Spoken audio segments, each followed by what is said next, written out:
चलिए, जैसा मैंने बोला कि we need to make mistakes because we learn from our mistakes. We need to make mistakes. We need to make one mistake only at one time because there are so many mistakes are to be done.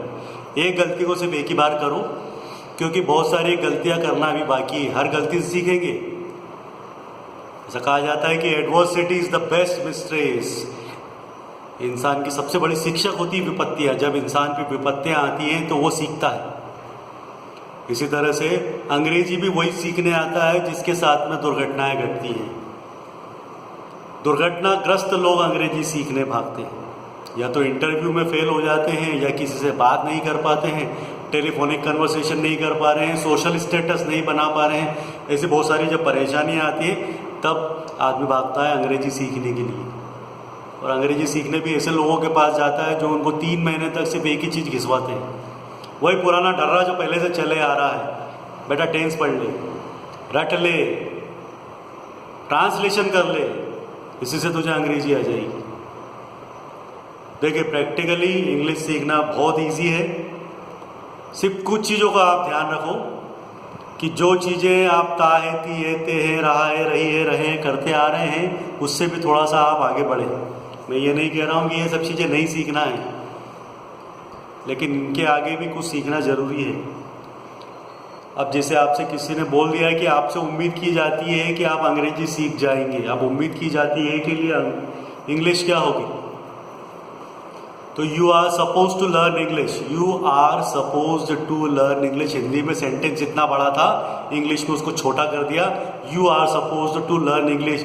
जब ऐसा कहा जाए कि आपसे उम्मीद की जाती कि आप सीखेंगे, ऐसा नहीं कि आपसे उम्मीद की जाती वो सीखेगा, वैसा नहीं करना.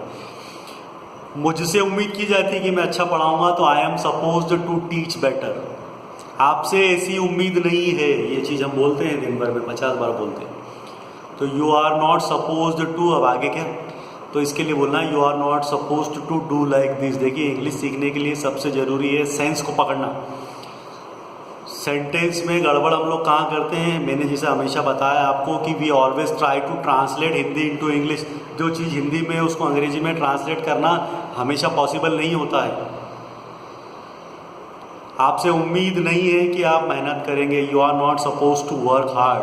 और वर्क हार्ड की जगह मैंने बताया था कि आप लोग बर्न द मिडनाइट ऑयल का यूज़ कर सकते हैं. आपसे उम्मीद है कि आप बहुत मेहनत करेंगे, बहुत पढ़ाई करेंगे, तो you are suppose to burn the midnight oil. उससे उम्मीद नहीं है कि वो मेरे मामले में टांग अड़ाएगा, तो he is not suppose to poke up his nose in my affair. आपसे उम्मीद नहीं है कि आप मेरे मामले में टांग अड़ाएंगे. You are not suppose to poke up your nose in my affair. क्या आपसे उम्मीद की जाए आप कल आएंगे? Are you suppose to come tomorrow?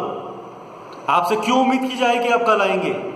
तो why are you suppose to come tomorrow? आपसे कैसे उम्मीद की जाए कि आप कल आएंगे? How are you suppose to come tomorrow?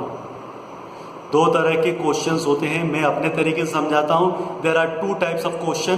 First one is single interrogative and second one is double interrogative.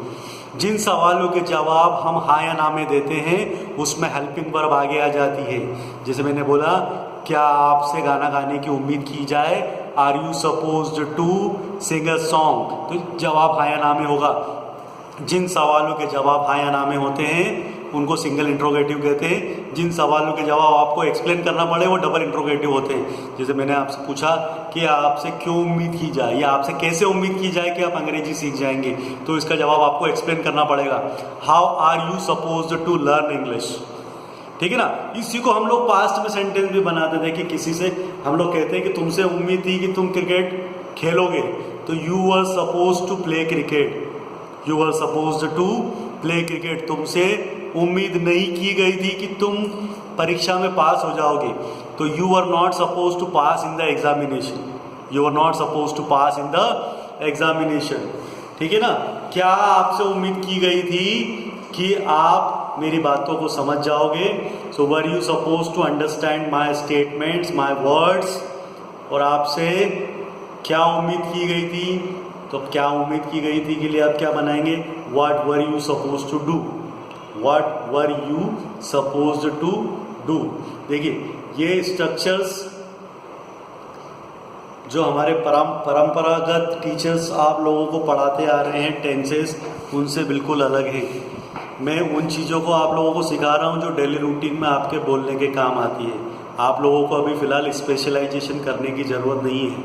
आपको फ़िलहाल उतनी इंग्लिश आ जाए कि आप किसी से बात कर पाओ। जब मैं अपनी क्लास में स्टूडेंट्स को बोलता हूँ कि आप लोग मेरी क्लास में जब आएँ तो चप्पल बाहर उतार के आएँ, उसी तरह से एक चीज़ आप समझिए कि आपने चाहे इंजीनियरिंग कर रखी हो, चाहे MBA किया हो, चाहे आपने कोई सी भी डिग्री कर रखी हो, आपका नॉलेज आपके पास में आपको रखना है।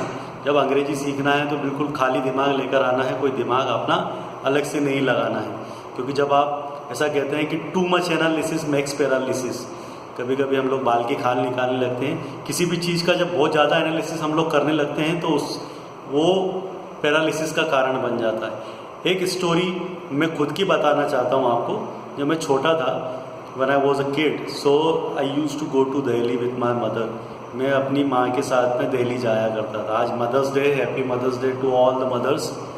माँ के लिए एक बहुत अच्छी बात कही गई है कि माँ को देखा तो ये जाना कितना मुश्किल होता है आसा होना। तो मैं जाया करता था, तो उस टाइम पर आगरा बीच में स्टेशन आता था, तो एक मिठाई मिलती है वहाँ, उसका नाम है पेठा। I was very curious. मैंने मेरी मदर से पूछा कि उसको कैसे बनाया जाता है।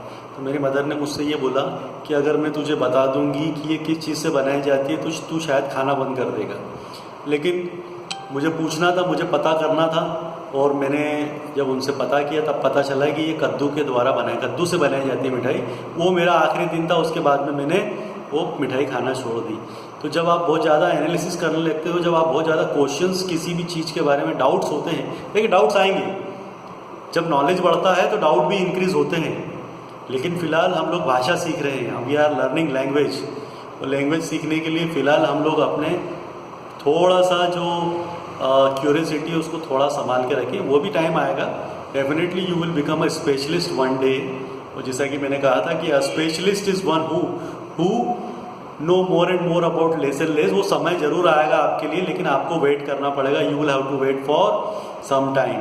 तो आज आप लोगों को सपोज टू का यूज़ मैंने बताया, और क्यों सीखना ज़रूरी है ये भी मैं आप लोगों को बता रहा हूँ, क्योंकि ऐसा ना हो कि हम लोग सिर्फ इंतज़ार करते रहें और कहीं ऐसा हो कि आपको 4 लोगों के बीच में या कहीं इंटरव्यू देते टाइम ये महसूस हो कि मुझे सीख लेना चाहिए था। I wish I could learn English. ऐसा आप लोगों के साथ में नहीं होना चाहिए। तो आप लोगों के लिए एक बहुत अच्छा कबीरदास जी का दुआ है कि दुनिया ऐसी बावरी जो पत्थर पूजन जाए, घर की चक्की ना पूजे जिसका आटा खाए। मत भटको इधर उधर, आप यही इंग्लिश सीख जाओगे। अगर आपको कुछ डाउट्स हैं तो आप लोग अपने डाउट्स क्लियर कर सकते हैं मेरे साथ में। मैं इसी तरह से क्लासेस लेता रहूँगा। I will keep continue my classes. किसी ने मुझसे कहा था कि सर 5-5 मिनट के वीडियोस बना दिया करो, हमारे सर हैं, तो ये मेरे लिए पॉसिबल नहीं है। लेकिन मैं 20 मिनट से ज़्यादा आप लोगों का समय नहीं लूँगा, क्योंकि अच्छी चीज़ों की कदर नहीं है, मुझे पता है। अभी कोई अच्छा टिकटॉक का वीडियो डल जाएगा तो सब लोग उसको खूब देखेंगे, पर कोई बात नहीं, आपका काम है अच्छा काम करते रहना। It's a time to say call it a day. Call it a day का मतलब है अब समय आ गया है दिन समाप्त करने का। Call it a day, it is a time to say call it a day. और फिर वापस से मैं कहना चाहूँगा, stop thinking about other people who are criticising you. लोगों के बारे में सोचना छोड़ दो। अगर कोई आपको क्रिटिसाइज़ कर रहा है, आपको खुश होना चाहिए कि आप you are on the way of progress.